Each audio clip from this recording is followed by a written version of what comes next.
Okay, so walking along, and I'm in one of the most gorgeous neighborhoods in the world, and that's the beauty of being in the present moment. Things quite often show up gorgeous to you, and so it occurred to me, how could this be such a beautiful neighborhood? How could it be so clearly seem more beautiful than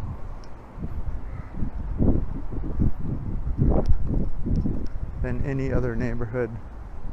And that made me think, maybe it's not, maybe I'm just in this neighborhood, I'm really a positive person, or I'm in the present moment, I'm seeing all this vivid context of color and contrast and light, and just the inventive nature of these homeowners, evoking the artistic nuances of a person walking by,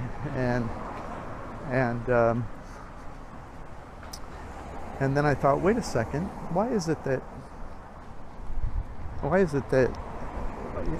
people often are awakened in the darkest conditions in the world, or in their own moments in their life, and yet once you're awake, that same, it's clear to you that those dark conditions,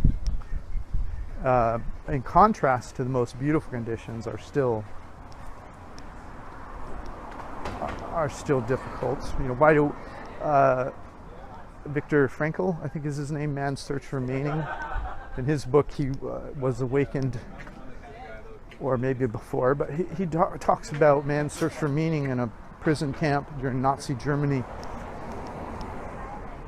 and very inspirational book, recommended. I recommend it to you. And he is living a high quality of life, often, frankly, I got to tell you, higher than a lot of the most, quote, successful people in the world, because his attitude is just amazing given his circumstances. So how do you have it that these people are awakened under the most dire consequences, and yet it's still clear that when you're looking at one of the great classics, Leonardo da Vinci, Michelangelo, the quality of their work is just so clear compared to others, or a beautiful home, or well landscaped, or a beautiful novel, well written. Why is the quality so apparent compared to lower quality? And yet it's the lower quality that for many evokes enlightenment. And so for a minute that perplexed me. It seemed like a paradox, but I don't think so upon reflection. If you think about,